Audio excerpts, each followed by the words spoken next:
আসসালামু আলাইকুম। আজকে আমি রান্না করব ঘরোয়া পদ্ধতিতে বিরিয়ানি। তো আমি এখানে 1 কাপ পেঁয়াজ নিয়েছি।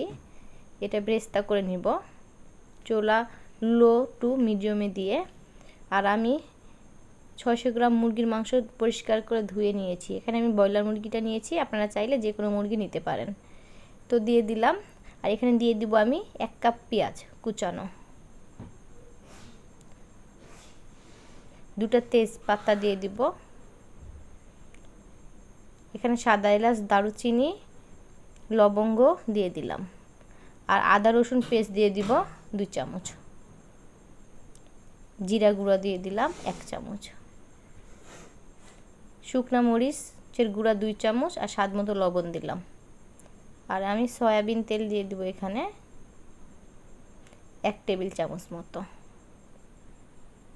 সব উপকরণ দিয়ে এইভাবে ভালোভাবে নাড়াচাড়া করে মেখে নিচ্ছি হাতের সাহায্যে। তো মেখে নেওয়া হয়ে গেছে। আমি এখানে পানি দিব। তো আমি এখানে সামান্য পরিমাণ পানি দিয়েছি, খুব বেশি দিব না। এখানে আমি 1 কাপ পানি দিয়েছি। তো 10 মিনিট পর এটা রান্না করে নিলাম।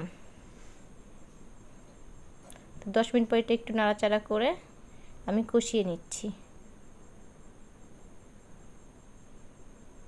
ভালোভাবে এটা কষিয়ে নিতে হবে, নয়তো বা মশলা একটা গন্ধ, কাঁচা মশলার গন্ধ বের হবে। এই জন্য আমরা এটা ভালোভাবে কষিয়ে রান্না করে নেব।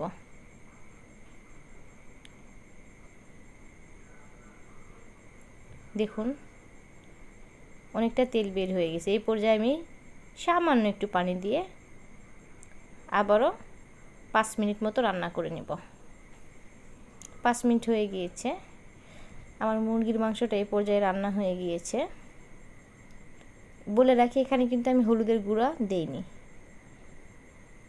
তো আমার এটা রান্না হয়ে গিয়েছে প্রায়। একটু নাড়াচাড়া করে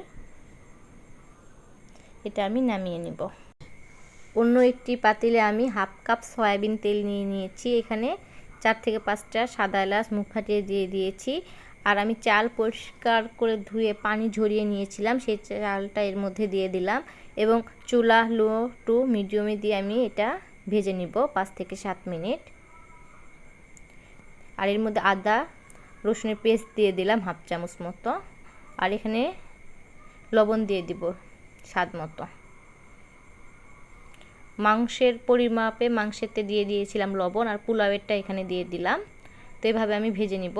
আর আমি এখানে 2 কাপ যেহেতু চাউল দিয়ে নিয়েছি, এই জন্য আমি এখানে 4 কাপ পানি দিব। তো আমি 4 কাপ দিব না, এখানে আমি 3.5 কাপ পানি দিব। যেহেতু মাংসের কিছু গ্রেভি আছে, এর জন্য ওটা মেকআপ হয়ে যাবে। তো আমি এখানে বয়েল করা পানি দিয়ে দিব। তো আমার চালটা ভাজা হয়ে গিয়েছে। তো আমি এখানে 2 কাপ চালের জন্য এখানে আমি 3.5 কাপ পানি দিলাম, 4 কাপ দিলাম না। আর আমি 1/2 কাপ মুরগির যে ঝোলটা থাকবে সেটা দিয়ে মেকআপ হয়ে যাবে, আমি আগেও বলেছি। তো এটা নাড়াচাড়া করে নিচ্ছি। আর এখানে আমি দিয়ে দিব গুঁড়া দুধ। তো আমি এখানে 60 গ্রাম মতো গুঁড়া দুধ দিয়ে দিয়েছি। তো নাড়াচাড়া করে নিচ্ছি। এটি আমি ঢেকে দিব 7-8 মিনিটের জন্য। তো 7-8 মিনিট পরে আমার অনেকটাই এটা শুকিয়ে গেছে, প্রায় 70-80% আমার রান্না হয়ে গিয়েছে রাইসটা। তো আমি মাংসটা এর মধ্যে দিয়ে দিলাম। মাংসটা দেওয়ার পর আলতোভাবে একটু নাড়াচাড়া করে একটু মিশিয়ে নেব এভাবে। তো আমার এটা মিশানো প্রায় হয়ে গিয়েছে। এ পর্যায়ে আমি এখানে দিয়ে দিব বেরেস্তা ভেজে রাখা, আর দিয়ে দিব 5 থেকে 6 চামচ ঘি। আমি ঘিটা দেওয়া প্রায় হয়ে গিয়েছে। আর আমি চুলাটা লো হিটে দিয়ে এটা আমি আরও 2 মিনিট রান্না করে নিব। এরপর আমি দমে দিয়ে দিলাম ঢেকে।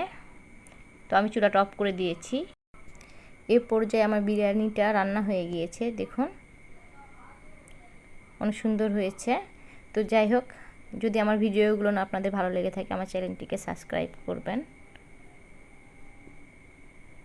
আমি ইউটিউবে নতুন, আমার পাশে থাকবেন আশা করছি। ভালো থাকবেন সবাই।